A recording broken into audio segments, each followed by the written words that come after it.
Welcome back to Hardball. Today in Libya, NATO forces attacked Muammar Gaddafi's personal compound in Tripoli, causing heavy damage.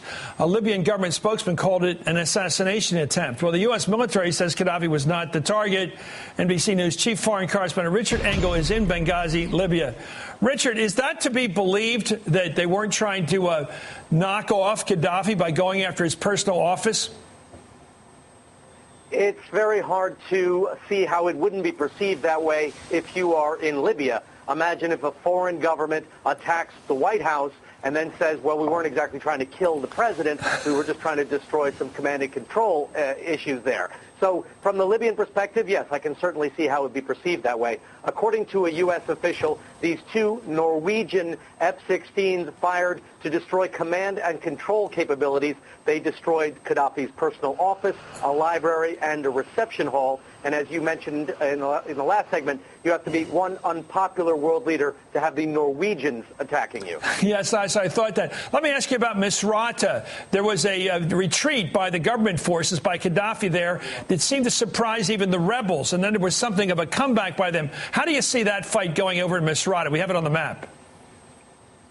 Misrata has been described as a massacre, what happened over the weekend. Gaddafi's forces pulled back. The rebels became very excited. They were able to drive out some snipers from the center of the city. They were claiming victory. Even people here in Benghazi started to celebrate. They were calling Misrata liberated.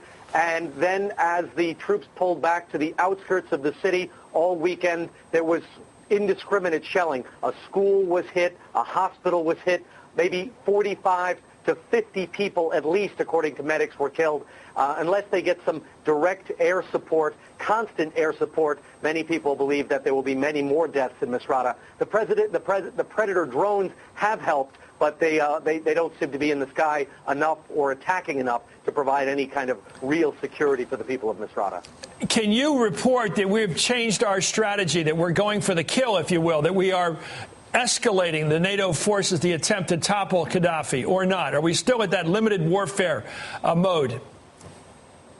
I think we are definitely still in the limited warfare mode. In the very beginning of this conflict, when it was led by the United States, not by NATO with U.S. participation, there was a much more aggressive military campaign. Every day we were seeing dozens of Libyan armored vehicles being destroyed. That tempo, the battle tempo, it has been greatly reduced. There was this very symbolic and dramatic attack on Gaddafi's compound today. There have been other attacks on Gaddafi's compound. This was just with bigger bombs.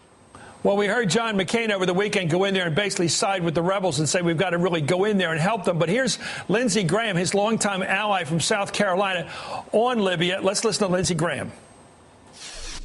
It is leading to a military stalemate. Right now, there's just not enough momentum by the rebels, even if they're better armed, to break through to Tripoli. There's not deep support for Gaddafi. So my recommendation to NATO and the administration is to cut the head of the snake off. Go to Tripoli, start bombing Gaddafi's inner circle, their compounds, their military headquarters in Tripoli.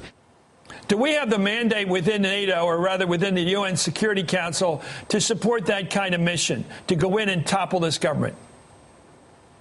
No. The mandate is simply to protect the Libyan people and not to engage in regime change. The mandate would have to change. Many people say the policy is effectively to topple the regime. You saw these fighter jets today from Norway attacking the main compound of Gaddafi in the center of Tripoli. So everyone knows that toppling the regime is the undeclared objective, but there isn't a written mandate to do that. Well, this is beginning to resemble, in very broad terms, the Bay of Pigs. It looks like we've gone in there to try to topple somebody. Now, Fidel Castro is still in Cuba. I'm beginning to wonder, is there any reason to believe that Gaddafi will be out of there before President Obama leaves office? What's to believe here in terms of this ending anywhere in the foreseeable future? Why would Gaddafi go anywhere as long as he can make the strong stand he's making now? He certainly wouldn't, and there are no indications that he has any intention of doing that.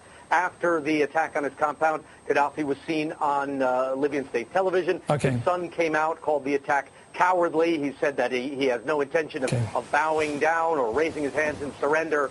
But there are some things that are working against Gaddafi right now. The rebels in Misrata do have some support.